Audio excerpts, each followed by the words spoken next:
¿Cómo en cuánto tiempo se puede recuperar a alguien que tiene un problema de adicción? Uy, varía muchísimo porque depende mucho de lo que consuma, ¿no? Hay estimulantes, hay drogas depresoras. Para muchos, por ejemplo, como en el caso de Alcohólicos Anónimos, la enfermedad es incurable, es decir, se queda de por vida.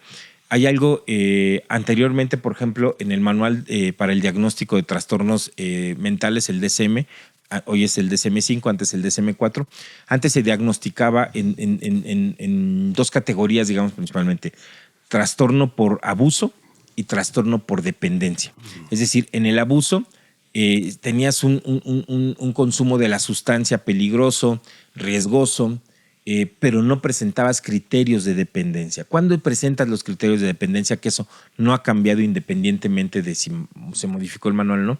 Es cuando está presente dos criterios fundamentales. Número uno, la tolerancia. Esto es que cuando tú consumes una droga tiene un efecto. A lo mejor tu primer cerveza te encantó y dijiste, oye, qué bien me sentí, me desinhibí, ¿ok? Y va pasando el tiempo y vas consumiendo con frecuencia una cerveza. Pero un día te das cuenta que ya no tiene ese efecto. Entonces aumentas la dosis, te tomas otra cerveza. Esa es la tolerancia, cuando tu organismo ya generó una tolerancia a la sustancia y por tanto te demanda mayor cantidad de... Y el otro es el síndrome de abstinencia, Ryan, que es cuando tú dejas de consumir la droga, la sustancia, y empiezas a manifestar malestares producto de esa interrupción. Es decir, la apetencia, el deseo de consumirla, hay taquicardias, hay sudoración, hay quien tiene ideaciones, hay procesos complejos en todo esto. Entonces, cuando estos dos síntomas están presentes, hablamos que una persona ya tiene dependencia. Y cuando tiene dependencia, evidentemente va a variar mucho de lo que esté consumiendo para qué tan fácil o complicado es ayudarle a la recuperación. Hoy en día hay que decirlo, ya es muy difícil que una persona sea monusuario de una droga. O sea, la mayoría son poliusuarios, porque desde entrada de consumir por lo menos alcohol y tabaco ya eres poliusuario. Y si consumes, mucha gente es poliusuario. Muchos de los casos que te llegan te dicen, uy, doctor, yo he probado de todo, ¿no? Y te vas dando cuenta que sí, que han experimentado con diferentes sustancias. Entonces va a depender mucho de eso. O sea, hay criterios clínicos, por ejemplo, donde puedes llegar a remisiones parciales. ¿Qué significa esto? A lo mejor que una persona te dice, yo quiero dejar la coca, quiero dejar el cristal, quiero dejar la marihuana, pero el tabaco no, doctor, ¿no? O sea, bueno, pues puedes hacer un tratamiento de remisión parcial para que se mantenga, aunque tú gradualmente vas a aprovechar el tratamiento para ayudarle a abandonar todo el consumo de sustancias, sí se puede darle. El enfoque de reducción del daño incluso es ese. Es un enfoque polémico, pero que es real. Vamos a pensar, hay gente que dice, yo consumo heroína. Entonces, en Canadá, por ejemplo, hay salas de narcopunción donde la gente llega directamente con su heroína y ahí lo van a atender para que se inyecte a la luz o al cuidado de cuidados médicos o de enfermeras para que se autoadministre su droga, pero con un cuidado ¿para qué?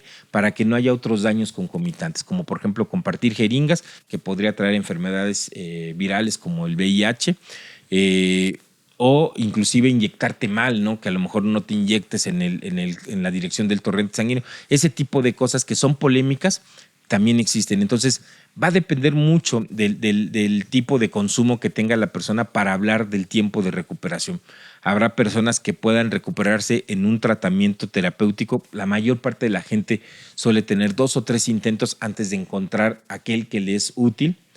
Para nosotros, por ejemplo, en el caso del alcohol, sí es importante, Ryan, destacar que muchos de los tratamientos profesionales le dicen a su paciente, acude a tu grupo de Alcohólicos Anónimos. Es decir, aunque tú ya hayas recuperado a lo mejor parte de esta funcionalidad a partir de la abstinencia por tu consumo de algún estimulante y en el caso del alcohol, acude a tu grupo de alcohol. ¿Por qué? Porque esta cotidianidad de ir permanentemente a tu grupo te ayuda a mantener la sobriedad, ya no solamente del alcohol, incluso cuando hay otro consumo también, coexiste otro consumo, de ese otro consumo también. Siempre he tenido la duda porque cuando uno ve un programa de televisión, así como que ponen la reunión de los alcohólicos, ¿no? Que se sientan alrededor y platican sus historias. Yo te quería preguntar realmente cómo es una reunión de AA y qué se hace.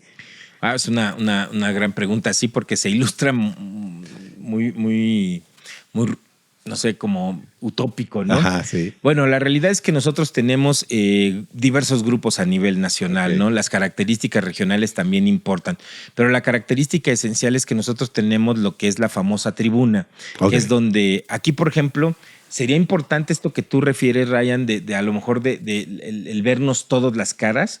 Sería el ideal. Muchos grupos son así donde nos podemos ver, pero otros no. El otro es como un poco la formación tipo escuela, es decir, depende mucho del espacio físico, las bancas a los lados o las bancas tipo escuela, y pasa el compañero a tribuna y comparte. Hacemos siempre una oración al inicio que es una oración del servicio. Hacemos al final una oración también de salida, que es de donde nos comprometemos permanentemente a extender la mano a aquel que requiera ayuda. Tenemos, por ejemplo, al interior, el servicio se da desde el propio grupo, Ryan. Esto es, por ejemplo, a alguien se le asigna la función de preparar y servir el café. Normalmente es el recién llegado que tiene que hacerlo porque es parte de su recuperación. Todos pasan por esa parte, todos pasan por la parte de ser, inclusive ya más adelante tienes un rol como es el del tesorero, de pedir la séptima, pero esencialmente la dinámica es exponer y platicar. Hay siempre una temática diaria y sobre esa temática se van dando los compartimientos, van compartiendo. No estás obligado a compartir, por ejemplo, si va tu primero, tú no estás obligado, puedes ir y escuchar las experiencias de los demás. Cuando hay un recién llegado suele hacerse la pausa para la presentación, para decir, para explicar, y todos van compartiendo desde ahí. Entonces, no es como en las películas que normalmente es así.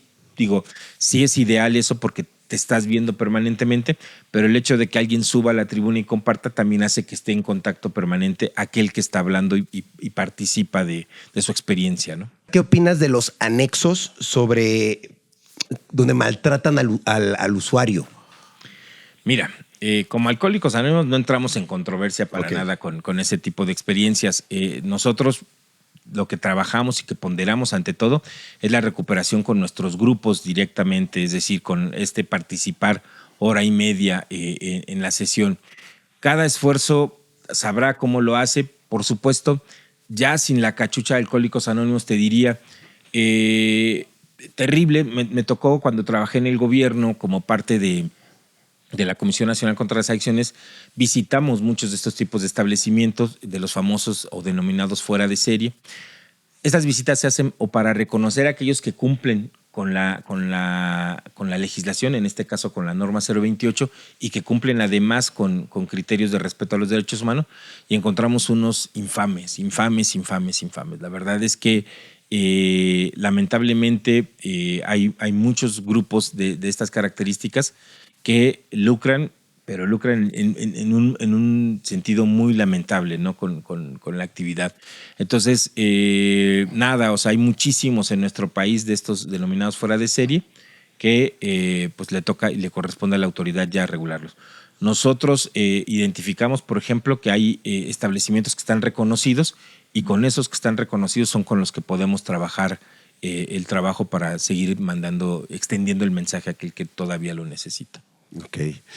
Normalmente, por decirlo así, ¿no? Porque sé que no va a ser general para todos, pero ¿por qué razón las personas caen en adicciones o en alcoholismo? Bueno, se decía en la década de los 80, era muy común, es multifactorial, ¿no? Es decir, hay una cantidad de factores de por medio. Tú lo decías al principio, si genéticamente habría una predisposición, ya conversamos al respecto que es un factor que está presente.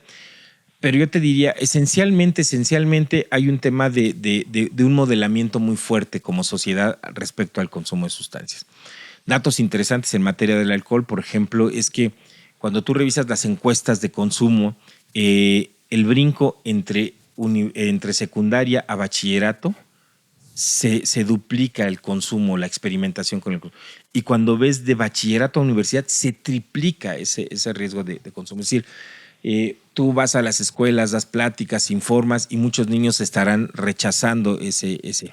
Pero sucede algo cuando llega la pubertad, cuando llega la adolescencia, en donde ya no ese rechazo ya no es tan fuerte, porque empieza la ideación y la normalización entre el contexto de que el consumo pues también representa esta parte de adultez, ¿no? De empezar.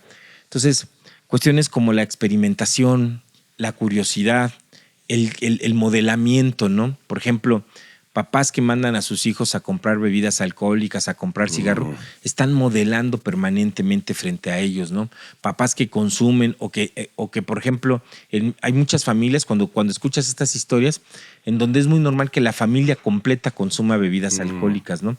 Y en este espacio de consumo se vuelve festivo, ¿no? Hay quien en mi familia se arma la pachanga, entonces, pero se empieza a normalizar y se va normalizando y bueno, porque hay un modelamiento permanente.